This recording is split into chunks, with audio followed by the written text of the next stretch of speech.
En Despertar Educativo Radio, hoy nos acompaña una ejecutiva de FECODE, Marta Alfonso. Ejecutiva, bienvenida a este espacio.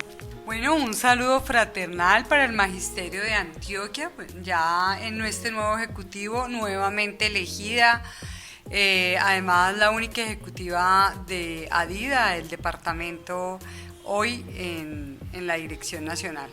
Ejecutiva, hablemos de unos puntos, yo creo que un punto bastante importante que tiene que ver con unos acuerdos. El pasado 5 de julio, casi a medianoche, se firmaron unos acuerdos con el Ministerio de Educación. ¿Cuáles son los principales desafíos de esos acuerdos que se firmaron y cuáles fueron? Bueno, lo primero es que fue una negociación bastante densa, compleja, porque en medio de la negociación hubo cambio de ejecutivo, elecciones de ejecutivo, asambleas estatutarias de FECODE y cambio del gabinete de gobierno. Entonces, digamos que hubo situaciones accidentadas, discusiones y como momentos complejos. La otra cuestión es que nosotros tenemos un problema muy grave de fondo y es que educación preescolar básica y media depende del sistema general de participaciones y de los recursos que llegan allí, sobre todo lo que tiene que ver con planta docente, gratuidad, manejo de muchos de estos recursos. Entonces hay unos limitantes grandísimos, además con sentencias al Consejo de Estado, etcétera, y hay que sortear este camino, porque puede ser que haya recursos en otros lados, pero aquí tenemos limitantes constitucionales y por eso para FECODE sigue siendo punto central para lograr todos los acuerdos. Es la reforma al sistema general de participaciones y creo que le vamos a poner un esfuerzo grandísimo para que salga eso. Pero no obstante, además este punto como central son 50 acuerdos que logramos que están divididos en 5 capítulos. Hay unos acuerdos que se recogieron en un punto, por ejemplo el de plantas docentes recogió 6 acuerdos en uno. Y algunos acuerdos que son difíciles para darle salida hoy, pero que quedaron de buscar esas soluciones, se creó una mesa especial para que haga esos seguimientos. El otro aspecto que es muy importante es que nosotros normalmente llevábamos, era una circular, una directiva de jornada única, de no sé qué tal. Hoy el acuerdo es hacer reformas a la mayoría de decretos, al decreto 3020, al decreto 1421, que es el de inclusión, el 3020 pues es el de relaciones técnicas, 1850 la jornada laboral, al 915 que es el de carrera docente y concurso que hay hoy de ingreso. Entonces si cogemos todos los decretos, el 1782 de maestros amenazados, eso es un gran logro, porque en última siempre llegamos como compañitos de agua tibia. Entonces el debate con el gobierno es, vamos a hacer cambios reales, pero de fondo, si ustedes cogen lo de reforma al sistema general de participaciones, la discusión del punto de plantas docentes, que es uno de los mayores avances, porque reconoce allí la necesidad de la educación inclusiva, de crear la planta docentes de apoyo, la necesidad de obligación de la orientación escolar y derecho, de ampliar la planta orientadores escolares, de mirar los territorios, unido a la propuesta de reforma curricular que se está planteando, además del fortalecimiento de los gobiernos escolares y de la presencia que debe hacer la comunidad educativa, los gobiernos escolares y particularmente las organizaciones sindicales afiliadas a FECODE como mayoritarias, nos llama es a una gran reforma educativa en todo, a una movilización en torno a la educación y obviamente a cambios en la carrera docente, no solo de la distribución de planta docente, sino la necesidad de que se dignifique el salario. Si bien decimos solo 3 puntos en 3 años de nivelación, pero es que hay que verlo con referencia a lo que nos pasó en el 2021, que el gobierno de Duque cerró la nivelación, la congeló, dijo no va más. El gobierno de Petro dice tenemos dificultades, arranquemos con un poquito este año, 0.4, 1, 1.6, pero vamos a hacer el estudio porque los maestros pues deben de tener un salario profesional y vamos a impactar, entonces abrir esto.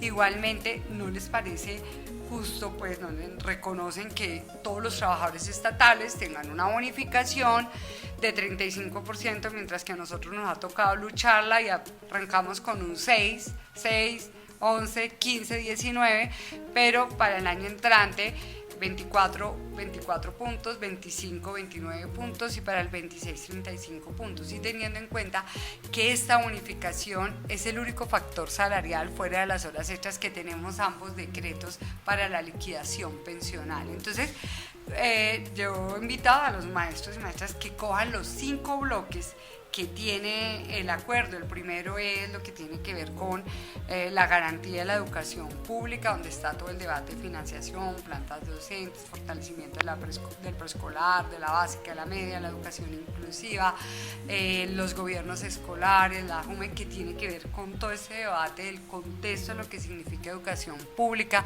la discusión de la educación pública administrada y financiada por el Estado, porque no es solamente tener más recursos, sino que se garantice que sean con plantas oficiales, colegios oficiales, más hoy cuando nos quieren meter un decreto de los bonos educativos, que es una forma de tercerizar los recursos de la educación para que, igual que en la salud, saquen ganancias empresas privadas de los dineros públicos en detrimento de los derechos adquiridos a la educación pública y a los derechos de los maestros y maestras en planta. Entonces, este es como ese primer bloque que para nosotros es muy importante, que toda la dinámica, si se leen los puntos, lleva es precisamente a esa lucha que tenemos porque la educación pública sea financiada, administrada, que sea en buenas condiciones, que se diferencie en los contextos y que esté en función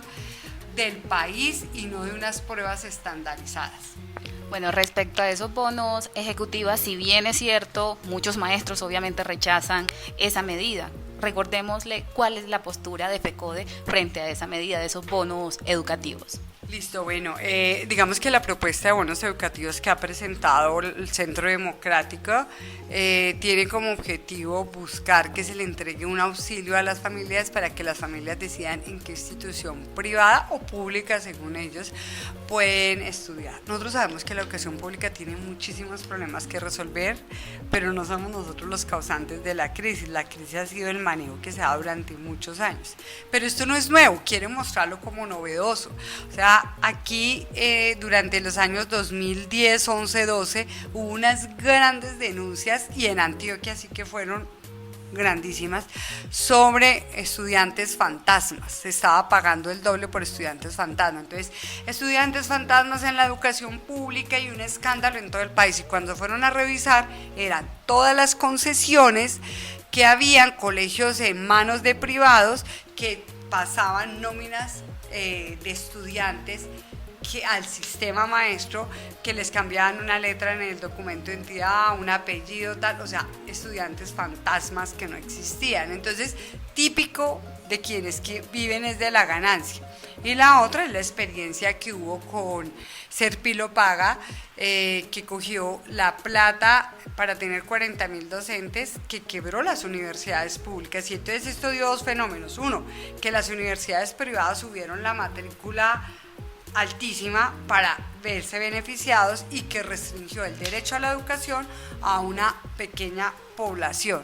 Y en últimas, hoy pues hay un debate con la universidad pública porque quedó desfinanciada, en malas condiciones, debido a que los dineros se fueron a privados. Entonces creo que hablar de los bonos como si fuera algo espectacular y novedoso no lo es parte de lo mismo que han hecho quienes controlan este país para buscar beneficiarse los dineros públicos, que es gran parte de los partidos tradicionales, y lo vemos en todos los renglones. Entonces, eso es aquí. Entonces, sabemos que hay que dar la pelea porque el proyecto está ya en la Cámara, en el Senado, y pues que todavía faltan 3 debates, pero somos conscientes de que el gobierno hoy dice nosotros no le vamos a abrir la puerta a los negocios con la plata de dineros públicos y a violentar el derecho a la educación de todos y todas. Y es importante hacer la claridad sobre ese tema. Ejecutiva, al inicio usted mencionaba que iban más de 50 acuerdos firmados, ¿cierto? Sí. Teniendo en cuenta esos acuerdos, ¿cuáles son los logros más significativos que se han dado? Usted mencionaba el Sistema General de Participación, bueno, algunos acuerdos, pero de estos, ¿cuáles han sido los logros más significativos que se han firmado con este gobierno? Bueno, hay que tener en cuenta que cuando ya hablé el primer bloque que tiene que ver con la política pública educativa y el punto de financiación de la educación, que son todos los primeros acuerdos que nombré de las garantías para la educación pública y para que ésta sea en función de las comunidades. El segundo bloque es el más grande, es los problemas que intentamos resolver todos los días las organizaciones sindicales, que es todo lo que tiene que ver con la dignificación de la profesión docente. Entonces allí están lo que tiene que ver con sacar el acuerdo de estatuto docente, se pone unos tiempos, hay que recordar que FECODE hizo 3 asambleas y tomó unas decisiones frente al estatuto docente, y aquí quiero pararme un minuto porque se está tergiversando. Si bien hubo unos debates muy fuertes el último día, porque digamos hubo un manejo inadecuado para mí de lo que debía haberse dado las decisiones, que una responsabilidad pues de quien estaba dirigiendo la asamblea, porque nuestra comisión, que era la más complicada, yo estuve al frente de la comisión de ascenso en el escalafón y evaluación, logramos consensos muy importantes en la estructura del estatuto docente, en esa, y las otras 2 comisiones también. Entonces, si vemos el cuerpo de acuerdos por consensos o mayoritariamente en el caso de la evaluación docente, fueron muchísimos. Con esto se podía sentarse a armar la estructura del escalafón, pero por un manejo inadecuado y habrán otras lecturas, se vota una estructura de un cuadro de niveles y subniveles que genera un choque. En la realidad, y lo hablábamos con muchos compañeros de la ejecutiva, que sentarse, coger las decisiones y organizar cuál es la estructura que corresponde a unas decisiones importantes. Y pongo un ejemplo aquí porque el tema es muy importante. La discusión no es si son 10 niveles, 5 niveles, 4, 20, otra. Ese no es el debate. El debate es cómo se mueve uno y qué se reconoce. Hay un acuerdo en que es títulos, tiempo de servicio, producción académica. ¿Cuál fue el choque que hubo con el documento que presentó en borrador FECODE en diciembre para el debate? Una, que la gente veía muchos niveles, subniveles, pero sobre todo porque se decía que para validar la producción académica había que ser publicaciones tipo ABC o indexadas, que es como la forma de conciencia. En esta, eso sale, y lo que llega esta asamblea, que fue muy bueno, fue a decir, no, se tiene que validar en un comité y se ponen las caracterizaciones, quién conforma el comité, cómo se valida. O sea, los avances son más de lo que la gente cree. Por toda esta situación no han salido las conclusiones. La próxima semana nos vamos a dedicar a sacar todo lo que está represado, pero creo que ahí podemos tener un buen documento, mucho más profundo y de más unidad, y no como la gente se queda mirando. Entonces este punto del estatuto es, si tú me dices, vital, pero pues imagínate, este solo bloque tenía 19 propuestas, de esas se hace una muy importante, o sea, en el punto 1 y 2 se recogieron las de planta de personal, y esa reforma de planta de personal va a tocar muchos aspectos muy importantes en la estructura de cómo se define y cambiar la relación técnica del número de estudiantes por maestro, por espacio, que se diferencien contextos, que se tenga en cuenta la educación inclusiva, como te decía, la educación rural, la urbana, los técnicos, los perfiles, la orientación escolar y otra cantidad de cosas. Ese punto lo empezamos a discutir el día 1 de la negociación y llegamos a un acuerdo a las 6 de la tarde, el último día, el 5, sobre todos los puntos que incluía. Entonces, este punto es de lo más importante que tenemos, porque hoy está todo el debate sobre un maestro, traslado de un maestro, cambian el perfil. Entonces, ¿cómo vamos ahí? Y los otros puntos que están relacionados y que los tocan es lo de jornada única, jornada escolar y jornada laboral, que se van a sacar orientaciones, pero se van a hacer la reforma, lo de maestros, la orientación escolar como derecho, el debate de la salud mental y una serie de acuerdos que están en este punto. Digamos que en todo el contexto de esta discusión están ahí incluidos los puntos de la bonificación que nombraba al principio, de la bonificación al 35%, de la nivelación salarial y dos puntos muy importantes para el magisterio, y es la convocatoria al ascenso y la reubicación salarial de 126.000 maestros de los 130.000 que somos del 1278. Hay que tener en cuenta que hay 4.000 docentes pues, que no van a aspirar, que no van a aspirar porque ya estamos en los niveles D, o sea, ya no nos podemos mover. Entonces se busca, mucha gente dice, o sea que solo vamos a tener una oportunidad. Pues posiblemente porque va hasta, y si en el proceso van en los movimientos quedan cupos, pues tendrá que buscarse que la gente se ocupe el 100% de lo que logramos. Pero digamos, esto también estaba congelado por un fallo del Consejo de Estado y por la misma limitación que tiene el SGP.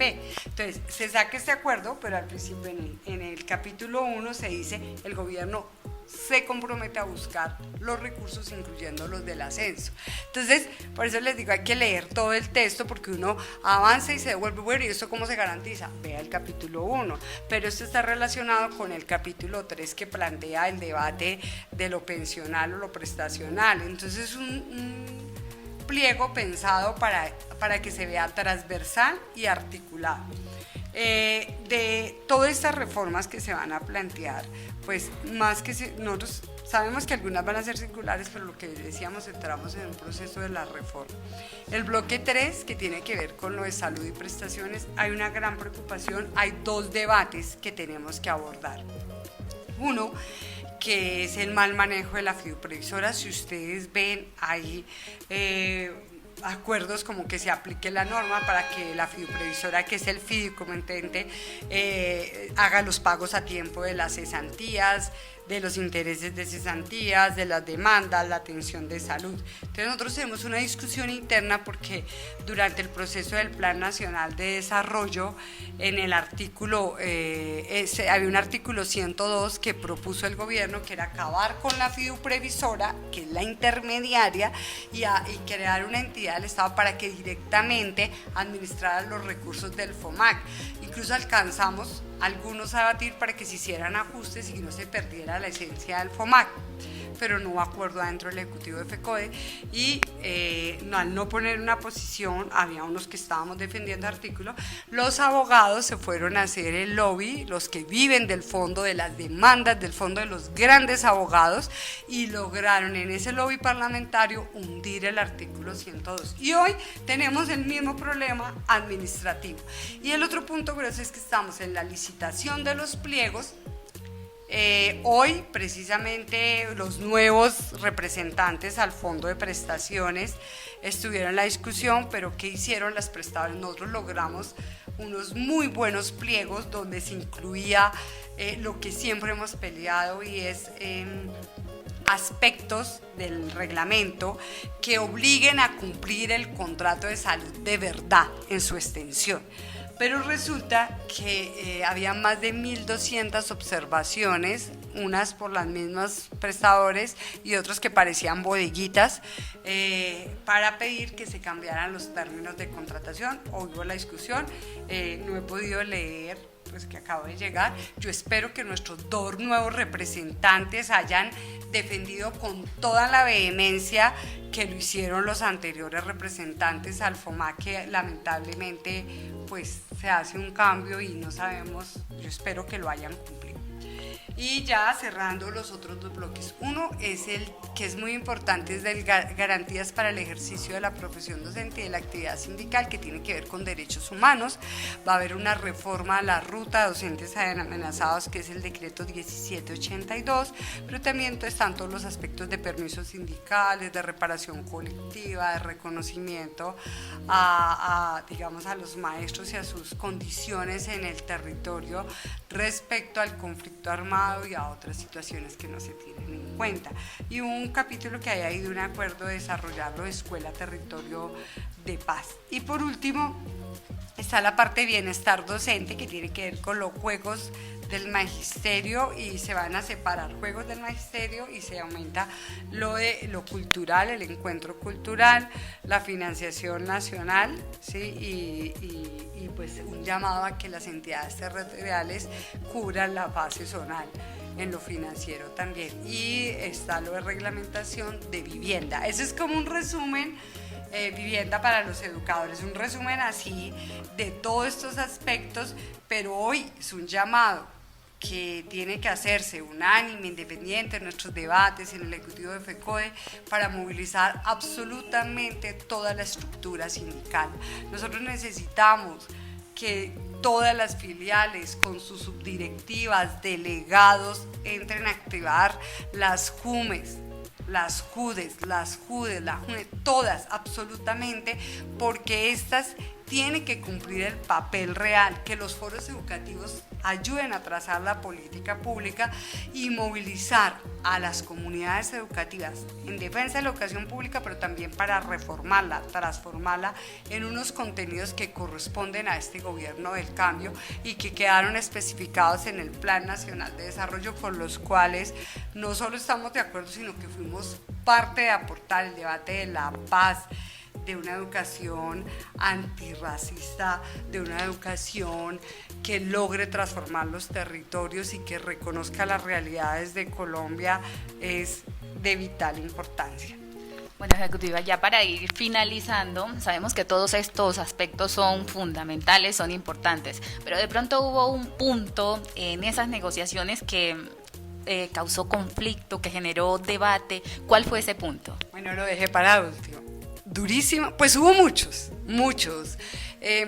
momentos tensos cuando se estaba pactando lo de la nivelación, casi no la sacamos, lo de aumentar los cupos para el ascenso, porque en últimas no estaban planteando sino 90.000, obligarlos a que fueran el cuatrenio, o sea, que se entendiera la situación, porque la comisión de ascenso venía trabajando desde el año pasado, y le decíamos la realidad de esa comisión para la convocatoria de la Cuarta Corte, es que muestra situaciones a resolver, el debate de la formación docente, de las convalidaciones y homologaciones que están allí, que se abre un camino, pero el que casi rompe la mesa final, porque hubo un rompimiento, fue el de docentes provisionales. O sea, 10 de la noche, un agarrón así terrible, porque a veces se limitan a la norma que existe, que hay que respetarla, pero no dar salidas frente al retén social, que es hoy un problema muy grave que tenemos, porque ya viene el nombramiento de los nuevos docentes y vamos a tener por lo menos 30.000 maestros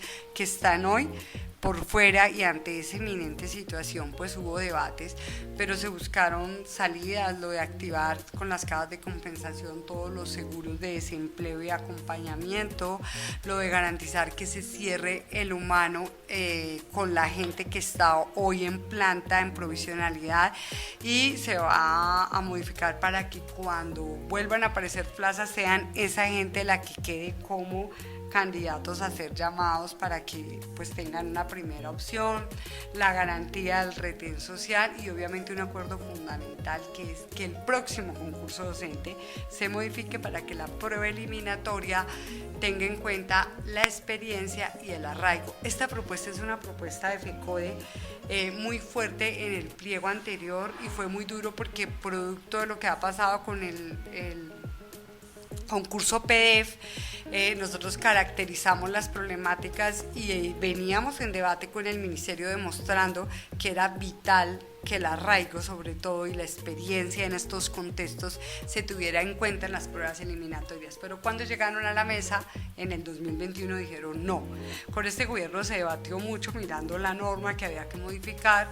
El acuerdo es que para el próximo concurso va a tenerse en cuenta esos aspectos que solo se tenían en cuenta en la prueba clasificatoria, hoy pasarían a ser parte del puntaje de la prueba eliminatoria. Entonces este punto fue durísimo y obviamente los puntos económicos siempre serán debate, y el de plantas docentes fue todo, absolutamente toda el proceso debatiendo, discutiendo, quítele, ponga, por ejemplo, lograr que se reconociera la necesidad que para que haya educación inclusiva de verdad se tenga que crear una planta docentes de apoyo, porque algunas entidades tienen unos y dependen de unos rubros. Fue un debate muy importante, pero digamos la importancia de la continuidad de los ejecutivos es que cuando llegamos allá, dicen, bueno, él es el encargado de inclusión, como que venía dando la discusión, y entonces lo primero que dice, profesora Marta, mucho gusto volverte a ver el debate de inclusión, y empezó a hablar, le dije, un momentico, el documento decía era 1, 2, 3 y 4, porque yo estuve en esa mesa con otro compañero, y entonces, ¿decía o no decía? Sí, entonces, ¿cuál debe ser el acuerdo? Y inmediatamente este gobierno dijo, sí, eso fue lo que quedó, eso hay que hacer el acuerdo. Entonces, es como un ejemplo de que hay momentos que estábamos debatiendo la educación inclusiva, lo debatimos por ahí 5 veces y no, que no se puede, que no sé qué, y entonces al final cuando viene el otro tiene que reconocer, porque FECODE no da luchas de un día para otro, son luchas que vienen dando años y que se concretan en un momento y que hay que aprovecharlo, pero también saber en ese momento plasmarlo. Por eso la memoria de lo que se hace en las negociaciones no se puede perder, y obviamente había una responsabilidad de los que repetimos, que ya llevábamos 3 negociaciones y que hemos estado muy al pie incluso de las negociaciones anteriores, por el papel, por las tareas, por las coyunturas,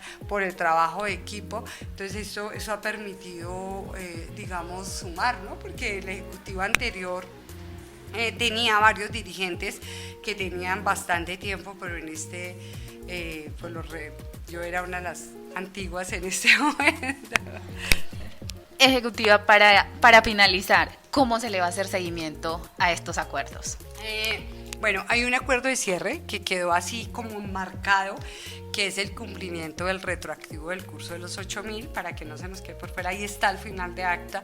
Eso no pasa nunca, que usted le pueda decir se compromete, pero eso fue tajante, ¿sí? Porque es una pelea que hemos tenido ahí, porque estaba aprobado, pero un problema técnico que tienen que solucionar. Al final se dice que se creará una comisión de seguimiento con 4 integrantes del ministerio. Normalmente ellos van más porque tienen que sustentar los puntos, y van 4 delegados del comité ejecutivo de FECODE.